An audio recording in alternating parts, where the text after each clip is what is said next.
Good morning, everybody, and thank you so much for joining us on the Morning Brunch. I'm Sheridan Hertig. And I'm Renee Skinner. And I'm Nathan Kitchens. And here's what's on the menu for today's brunch. First, we're taking a look at our favorite stories from the day. Then we've got a special interview with a touring cast member of the It show, Les Miserables. And in our last bite, I'll give you a look at today's weather, which is starting to warm up. Yes, deal. It is getting pretty nice outside. But first, we're going to go ahead and jump into what is on my plate today. First, a concerning new report says the average American worker has less than $1,000 saved for retirement. The study by the nonpartisan National Institute on Retirement Security took a look at workers with 401k and other retirement plan savings, while also including about 56 million workers who don't have an employer-sponsored retirement plan. It found median savings for all employed adults between the ages of 21 and 64 amounted to $955. That's it. For workers who do have retirement savings, the median balance was $40,000. Wow. Yeah, the reason that this story is on my plate today is because it's just a very concerning number. I can't imagine retiring at 65, 70, and of course we have the age of retirement rising and rising. But I couldn't imagine being that age and not knowing that I have my feet underneath me.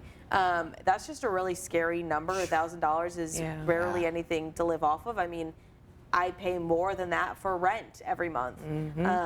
So that's not even going to cover you for basically a month. And that's terrifying, knowing that our elderly population is not being taken care of. And so I don't know a way that that can be solved. But I just think it's an alarming number that needs to be talked about more often, because that is, I mean, imagine that being your mom, your dad, your grandparents. That's horrifying. Yeah. And I think, like, you can't tell me that, you know, minimum wage doesn't need to be lifted or what is increased? Thank you. Because, I mean, no one can live off of $7.25 an hour. Well, I don't know what the minimum wage is here. I think it's $8.25. $8.20 still. $8.50. Who can live off of that, you know? Yeah. So I just, that just angers me to know that wages haven't grown like they should. They haven't kept up with the pace of the economy. And everyone's struggling, and that just doesn't feel good at all. And rich people are getting richer, and poor getting poorer. Poor are getting poorer, and the middle class, we're just stagnant, it seems. So it's just unfortunate. And I think we underestimate greed as a thing, 100%. you know, because these corporations, it's all about getting that money, getting your consumer dollars. So it's just sad. It's just unfortunate. Like, if I were a business owner, I could not live with myself if I didn't offer health care to my employers or employees, excuse me, and if I didn't give them a livable wage. That would just eat at me. And I don't know how corporations can do it. I don't know how CEOs can just sit up there, Amazon, Jeff Bezos, I'm looking at you. How do you just sit there and just are okay with that? I don't understand. Yeah, and that's why I got into the broadcasting business, is because my first job, I didn't have any benefits, anything like that. So it was a wake-up call when I finally had to go to a doctor, and it was like, I don't have any insurance or anything. So spending all this out of pocket is rough. I know people, going back on the whole retirement thing, you know, the retirement age continuing to increase. I know people very close to me who are well into their 70s, even I'm like, my mom has a friend teacher in her 80s, still teaching full time, and nothing to fall back on because they don't even have a 401k. They may have had one, but they've already spent all that money because they got into some rough situations with their kids or with their own situation, and they had to go tap into it and spend it all, and they have nothing to fall back on. So it is scary. You know, you get your Social Security finally, but it's not enough. So you have to think, you know, you just have to keep working and working, because if you don't work, you're not going to be able to live. So it is scary. No, we were incorrect. The minimum wage is actually $15 in Illinois. But that's, well, I was going to say, that's another thing that worries me is, you know, raising the minimum wage, then we have inflation to deal with, and the price of education, the price of a home has only increased tenfold. I believe it's like more than 200% since like our grandparents had been able to buy a home. So the numbers are increasing while the wages are unfortunately barely increasing. So yeah, it's just something that you have to think about when it comes to getting a job, is how are you going to save for the future? Obviously, in that moment when you get your paycheck, you're thinking about the here and now, which makes sense. That's where you're living. But nowadays, we have to also plan for the future. And it's scary to think that you might not be able to plan for it because of that paycheck. So yeah, just something to think about. I want to add one more thing. I'm on my soapbox this afternoon. I'm not trying to judge anyone's ideology, but the whole notion, oh, you just pick yourself up by the bootstraps and you just make a way for yourself. That just does not work if the economy doesn't match the wages that people are earning. I just don't believe that is going to work. I don't even know if the American dream is in reach, really, for a lot of people in my generation or in my brother's generation. Yeah. So, this topic, thank you for bringing it. 'Cause you saying that makes me think of, like, my mom, for example, was a single mother raising me, and she went to law school and was also working 3 jobs on top of going to law school, and wasn't able to pay off her student loans until they were wiped by a previous administration, which was only a few years ago. So. Just thinking about the fact that somebody who continuously works really, really hard, it still barely makes an indent on being able to, affect or help your future. So, I mean, there are some points where you get lucky, you get a break, but that doesn't always happen. Right. So, yeah. All right, so here's what's on my plate. More negativity, y'all. This is what happened over the weekend, a crazy scene. Several police officers responding to a 2-car crash in Peoria. It happened Friday night near the intersection of North University and West McClure, just after 9, right next to Darrell Coffee. Several squad cars responding, along with Peoria firefighters and AMTs. Multiple people were hurt. Several were even trapped in their cars. First responders worked to remove 2 drivers from 2 different cars. Those 2 drivers were taken to a hospital. Their conditions are unknown. 4 other people were treated on scene and taken to the hospital with injuries ranging from minor to critical. 28-year-old Ganela Johnson was arrested after the crash. She's facing charges of DUI and 3 counts of endangering the life and health of a child. Now, this story stuck out to me because this is a fear of mine. The older I get, the more aware I am of when I drive at night now, because people just don't care. There are people who, and if this young lady has yet to be tried in under a court of law, but if this is true that she drove under the influence, it's just heartbreaking. A death could have happened. And I just think when you are impaired, you get to a point where you lack judgment. And unfortunately, people get behind the wheel and they ruin lives. And I just wish that, I may partake in an adult beverage, but I pride myself in knowing I stay home. I stay my butt home, if I do. So I don't know. I just wish that, things like this wouldn't happen, especially with Peoria being so small. I don't know. Things like that are just jarring to me. Yeah. And then she also allegedly might have endangered children as well. There were 3 children in the car. Yeah. It's so crazy. I don't know. This was just on the top of my list as far as stories. Just crazy, and it looked like a violent car crash. So yeah, that's just right down the road from our station. Yeah. I drive by there all the time, but when I first heard the story, I just was kind of shaking my head, like, why can't people be more responsible? If you're under the influence, do not get behind a wheel and drive and risk it. Think about all the precious lives that you're putting in danger. I know just last week there was a semi-driver that killed 4 people in Indiana. It was an Amish family that was killed because of, I don't think it was impaired driving, but in that case it was just an unfortunate accident that occurred. But you've got to be more responsible. You've got to think about others when you're driving, because there's precious lives that you're putting at risk. Yeah, I think I kind of touched on this last week, that when you're behind the wheel of a car, I mean, that is a more than 1,000-pound piece of machinery that you are utilizing. And one wrong move and something could go wrong. So obviously just very important to keep your eye out. And even if you don't care about anybody else, think about yourself. Honestly though, because if you want to stay safe, I mean, think about the repercussions of your actions. Yeah. Destroy the rest of your life if you want. Absolutely. Right. Yeah. So, I mean, even now, like I won't even be concerned about my driving. I'm always making sure I'm looking at everybody else on the road. Because I don't know how anybody else, how their day has gone, what they've been up to. So I'm constantly like in the rearview mirrors, checking, making sure. So just always be aware of your surroundings and don't drink and drive. Yes, and even beyond that, it just seems like the aggressive driving is just out of hand nowadays. It didn't used to be like that. It's scary being on the road. People just don't know the rules. They don't care. They think the the whole world revolves around them. I could just keep going on and on, but on my plate today, Bloomington officials say the city is in a severe drought, so they're asking the community to begin conserving water.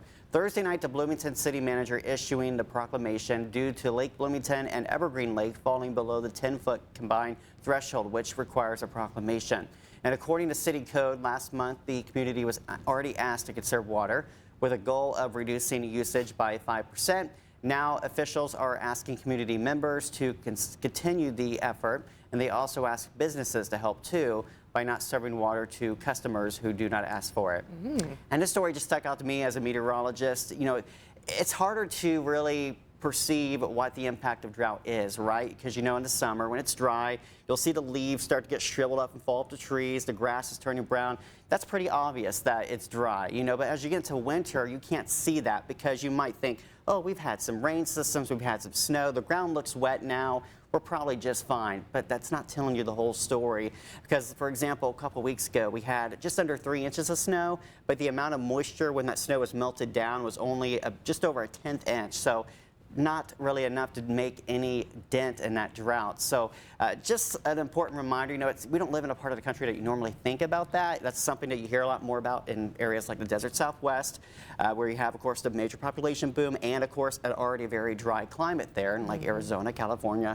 But here in Illinois, we're Colorado. Certainly Colorado as well. Oh, yeah, wildfires. Wildfires, yes. So it's just little things you can do. I mean, regardless of whether you're in Bloomington or even in Peoria, it's always a good idea to conserve water, just trying to limit the amount of loads of laundry. They say waiting to use your dishwasher until it's actually full, so you're not just using water when you don't have to. So just kind of be mindful of that, as the drought is unfortunately not something that's going away in the short term, it appears. So yeah, I just heard this and I'm like, that's crazy to think that an area that's highly populated is going through this. Yeah. And I'm sure a lot of people who live there also won't even hear about it. So if you do hear about it, if you're listening to us, then please make the difference that you can and be that change in the area. Yeah, and the key is too, you know, it's not to scare people like, oh, we're going to run out of water next week. That's not the reality, but we just want to make sure the officials, once it gets below that 10-foot threshold, that we are making sure that we're not going to get down to a more dangerous point. So, and hopefully with spring coming, we will start to replenish that moisture. Yeah, hopefully that helps out. We shall see. And you know, of course, Nathan will keep us covered on that Absolutely. end. All right. Well, we have an interview to look forward to after the break, so don't go anywhere.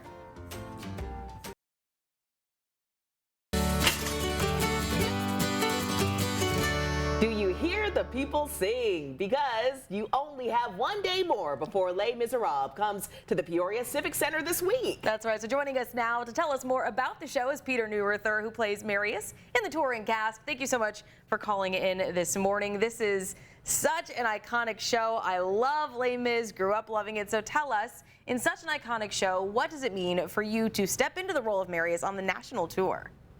Yeah, it's unbelievable. I mean, I think the story of Les Mis is an absolutely timeless story about, you know, the survival of the human spirit and redemption. And I'm just so blessed and lucky to perform this iconic role on the road. I'm having a blast. Good deal. And for viewers who may not know the story, how would you describe Marius and his journey?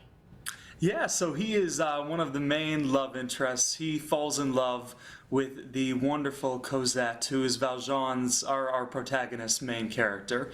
And so my story kind of is chasing after, not in a weird way, in a lovely romantic way, after Cosette. Yeah. Well, it's definitely an exciting role. You get to step into those shoes, but this is also your national tour debut. So what has it been like for you performing this show for audiences across the country? It's been incredible. I mean, the venues I've seen so far, I had never traveled really west of Ohio, my school in Cincinnati, until this tour. And now I've been all over to like California and Florida, all these places I've never been. And that's the cool part of being on tour, is getting to travel. Absolutely. Yeah. And this show is known for its emotional impact. I imagine there's going to be a lot of tears shed in the story. So what do you think audiences connect with the most in this production, sir? Yeah, I think that what audiences will connect with the most in this story is seeing yourself. Because there's not like a single character in here that you can't empathize with or see their story and want to like connect with it. Because there's I don't want to spoil too much, but one of my songs at the end is pretty devastating, and I do think if you come, you'll see why, and hopefully you'll be able to empathize with me. Yeah, no spoiler alerts there, but speaking of those songs, I mean, this show, like we said, it's timeless, it's iconic, and it's so easy to fall in love with every character and every song. So that being said, can you choose one song or maybe one character you're excited for people to see on stage? And you can't say yours because that's a cop-out. Oh, well, easy. I mean, the best part of this show for me is that I'm actually in love with my co-star off stage. So the best part for me is being able to see my co-star go and kill it every day singing her song In My Life, and then getting to sing it with her. So I get to fall in love every night. It's awesome. That's so sweet. So if you guys don't get emotional right now before, you're going to know that you will be emotional watching it, especially knowing that that love is both on stage and off stage. But that is so sweet. So I definitely want to thank you so much for joining us this morning and sharing what you get to share with us in just a bit. And we're going to share all these details on our website, ciproud.com. Click on the WMBD This Morning tab under News. And thank you so much, sir, for joining us this morning. Of course. Thanks so much. Hope to see you guys there. All right, that is an exciting show coming up, so you guys have the opportunity to see it. But the story to talk about right now, want to get away from all the nonsense? Try taking an off-the-grid vacay. We're talking no phones, no televisions, no devices at all. In fact, some people are going further than that. They're choosing places with no electricity, no running water. No, thank you.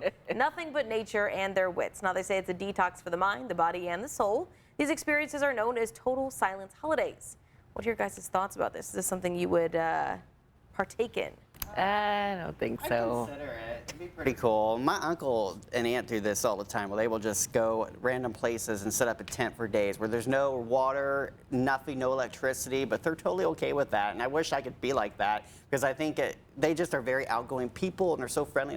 I think that's part of the reason is because they know how to unplug and get away from technology. But for me, it would be difficult to be fully off the grid and not have access to the water and the electricity. Yeah. It'd be different, but I feel like it would be a chance for me to just really connect with nature and to have so much, I don't know, just the clarity in my life maybe. Just to have time to not be scrolling on social media, not be tempted to do that. So, yeah. I don't know. I would say I need to at least I don't mind not talking to people, but I would at least need maybe a TV, something, a downloaded movie, just something to unwind a little bit. Definitely a good book, but I don't think that's, yeah. So I don't know. Vacation is not in my reach anytime soon, y'all. So even talking about it is just the price is to book anything. It's no, it can't happen. It's so depressing. Oh. Here's the thing: taking cruises, unless you want to pay $50 a day for Wi-Fi or to text or anything, because you can't really text when you're in the middle of an ocean. Yeah. There's really no point in being able to scroll on social media because nothing loads. So I can easily go without no phone. But can I go without running water? I don't think so. Yeah. That would be the hard part for me. I want to be able to have to take a shower. I want to be able to wash my hands, to go to the bathroom and not worry about where it's going. Yeah. So all that stuff. Very true. Would be nice. But yeah, the phone, it would be nice to just not deal with it, because when I've taken cruises, while working here, I end up coming back to 600-700 emails, probably even more than that. Yeah. And I'm like, well, thank God that wasn't bothering me while I was on vacation. Otherwise, I wouldn't have been able to unplug. Yeah. So. Agreed. Yeah. Well, a popular budget airline posted a video on its TikTok account urging passengers to rethink their wardrobe choices. Ryanair posted a video and wrote, "It's 2026. Let's stop traveling in jeans." What? They added the caption, "Please," with a praying hands emoji. The post offered no explanation, causing many users to question what prompted this request. Ryanair has not introduced any official dress code banning jeans, but the debate over what makes the perfect travel outfit is clearly far from over. I don't know, I think some leggings and a sweatshirt and some sneakers, because chances are you're going to be walking a lot, or maybe you want to do jeans, a shirt, a jacket, and some tennis shoes. Like, I don't see the problem with it. Just don't, silly, maybe don't travel in your pajamas. You know, maybe don't do that. But what if jeans, it's like a red eye? Oh, I don't know. That, like yeah, see, there are overnight. exceptions. Maybe pack some for overnight stuff, you know? But Yeah. Yeah, I don't think I'd ever go to the airport in pajamas, granted. me neither. But am I gonna go wearing my finest clothing? Absolutely not. Whenever I see people in the airport wearing really nice clothes, I'm like, what are they doing? Like, they're about to be on like a 5-hour flight probably, or more, maybe a few hours less. I want to be comfy. I don't want to be dressing to the nines. Yeah, agreed. All right, well, we're going to take a break. We'll be right back after this.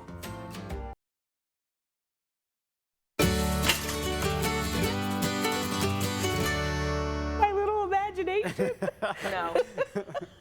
Welcome back, everyone. As we come to a close, here's your last bites. We'll start with the joke of the day. All right. Is there a joke there? Yeah, there sure is. Okay. All right, so why can't football players wear glasses on the field? I mean, that should be an obvious one, but... Because something about a touchdown, maybe. Well, I like Am I where you're close? going. Yeah, I was thinking Think about touchdown. something that you use aside from glasses to help with your vision, you know. Contacts? Oh, Because it's a contact sport? You got it, because it's a contact Hey. sport. that was good. Be quiet, Mark. When I get one, he's like overexcited. That's Our, me. our director, we're not just talking to random people. Let me fill them in. Yeah. Talk to our imaginary friends. All right, let's take a look at our temperatures outside right now. We're above freezing. Yay. It's warming up across the area. We'll see temperatures today up to 46, tomorrow 50. And we got dry weather for the next several days, but we are watching Thursday. We could see some rain and snow showers. But even then, this week, temperatures running a little bit warmer than average for this time of year. Good deal. All right, so beautiful outside. That's all we need. And that's all the time we have this morning. Have a great day. We'll see you tomorrow.